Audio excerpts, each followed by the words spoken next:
양파쌤 영어 TV. 안녕하세요. 여러분의 영어 발음을 책임져줄 양파쌤이에요.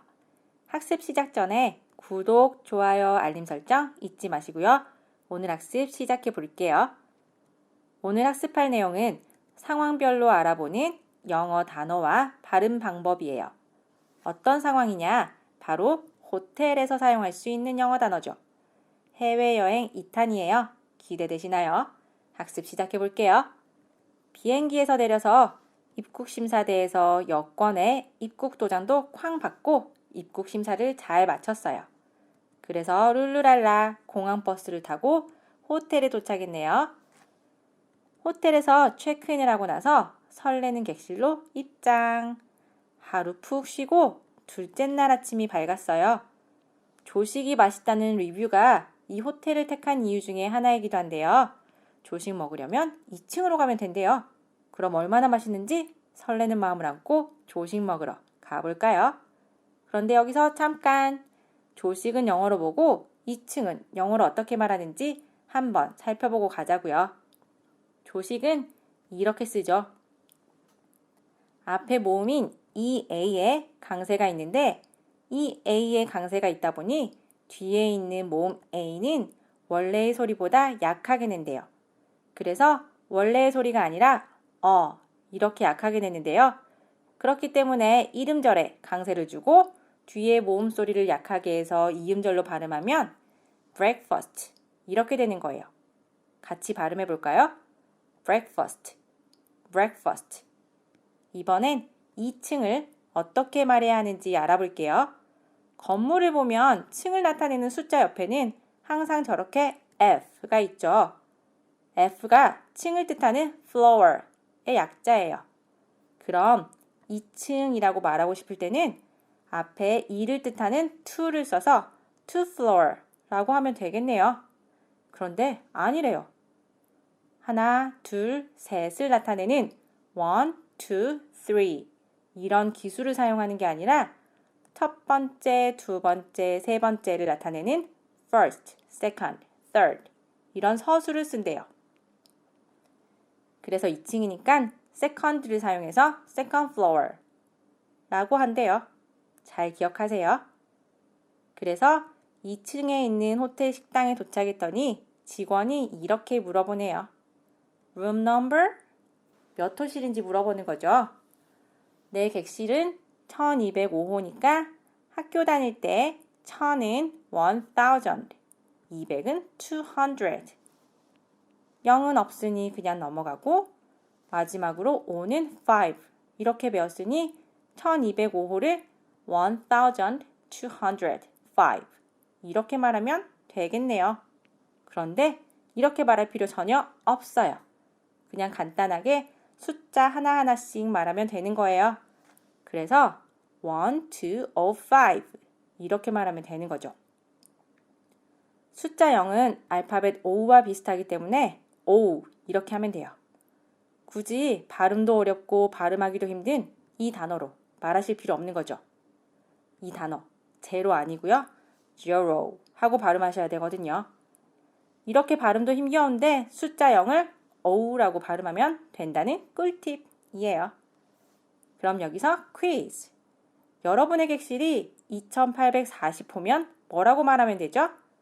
숫자 하나하나로 2840 이렇게 말하면 돼요. 겨우겨우 객실 번호를 말하고 났더니 이번엔 일행이 몇 명인지 물어보네요. 혼자 온 줄 아셨죠? 이렇게 4명이 왔어요. 그래서 영어로 four 이렇게 말하면 되죠. F와 R 정확하게 발음하셔야 돼요.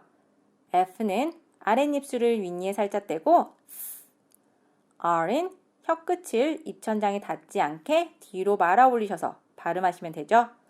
잘 모르겠다 하시는 분은 해외여행 1편 영상을 시청하시면 되세요. 그럼 두 소리에 주의하며 발음 한번 해볼까요? for, for. 드디어 조식을 먹으러 식당 안으로 들어왔네요. 종업원이 안내해준 자리에 앉아있는데 종업원이 오더니 커피? 하고 물어봐요.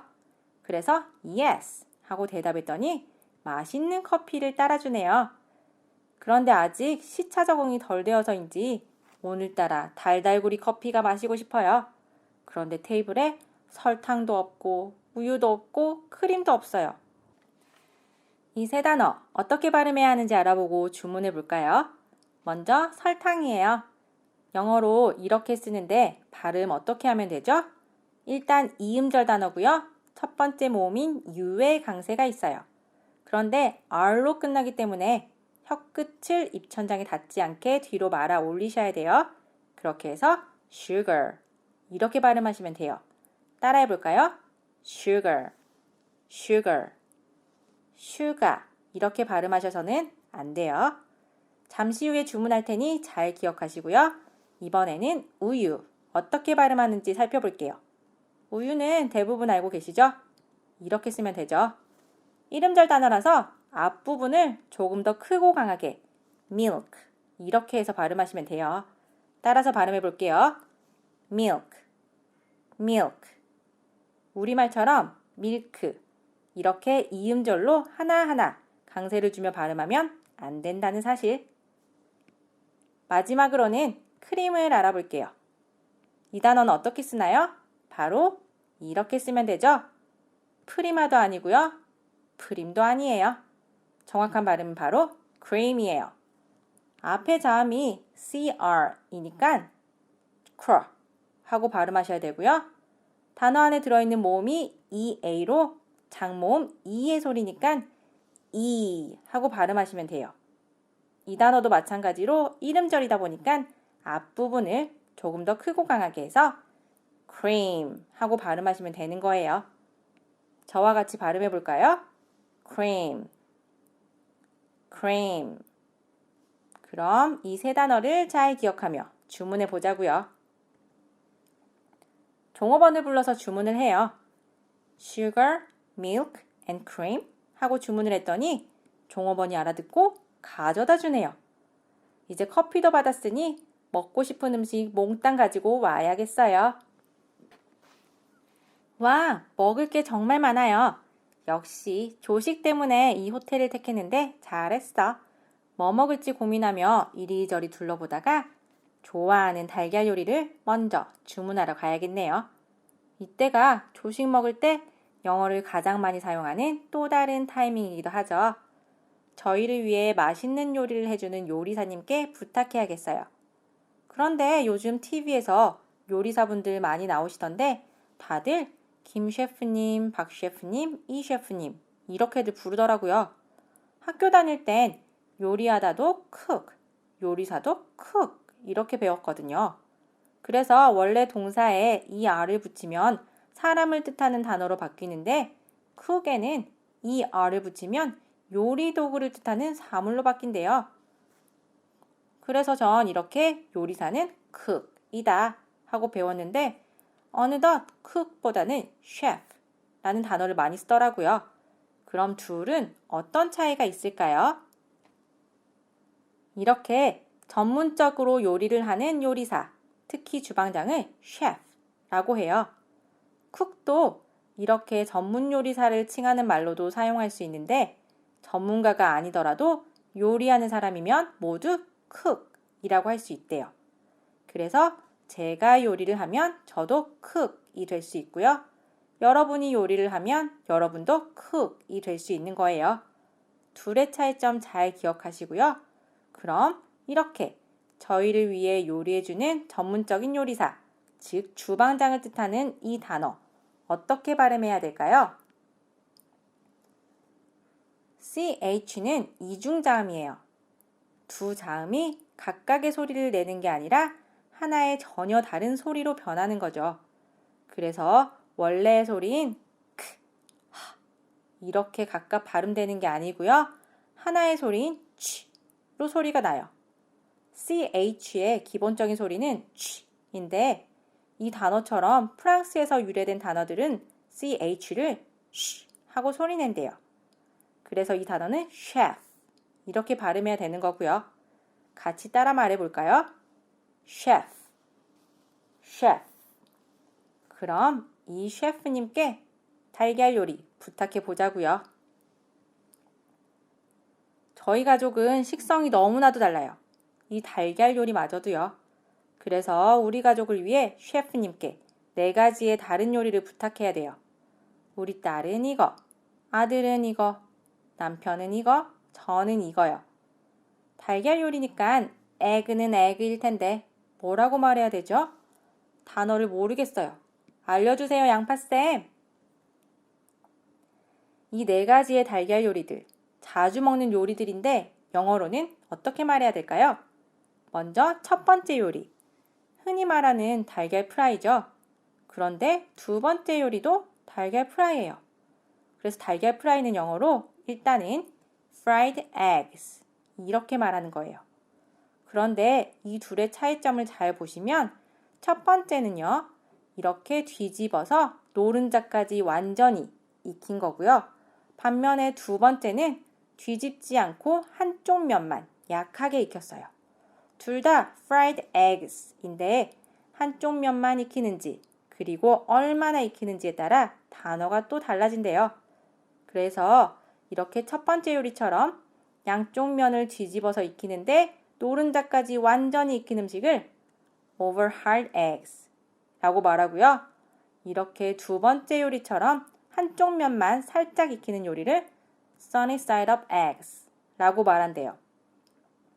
그림을 보시면 가운데에 있는 달걀 노른자가 해처럼 봉긋하게 튀어나와서 붙여진 귀여운 이름이죠. 그럼 첫 번째 요리 어떻게 말한다고요? over hard eggs, over hard eggs. 두 번째 요리는요? sunny side up eggs, sunny side up eggs. 잘 기억하셔서 사용하세요. 이젠 세 번째 달걀 요리예요. 달걀을 휘저어서 만든 요리죠. 영어로는 scrambled eggs 라고 해요. 같이 따라 읽어볼게요. scrambled eggs, scrambled eggs.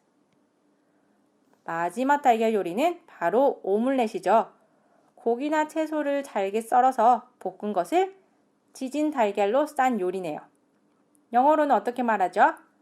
omelette 이렇게 말하는데요. 뒤에 te를 붙여서 쓰기도 해요. 이 단어도 한 번씩 따라 읽어볼까요? omelette, omelette. 그럼 단어도 잘 배웠으니 주문하러 가보자고요. over hard eggs, sunny side up eggs, scrambled eggs, omelette. 이렇게 주문을 했어요. 그랬더니 갑자기 셰프가 오믈렛 안에 어떤 재료를 넣을 거냐고 질문을 하네요.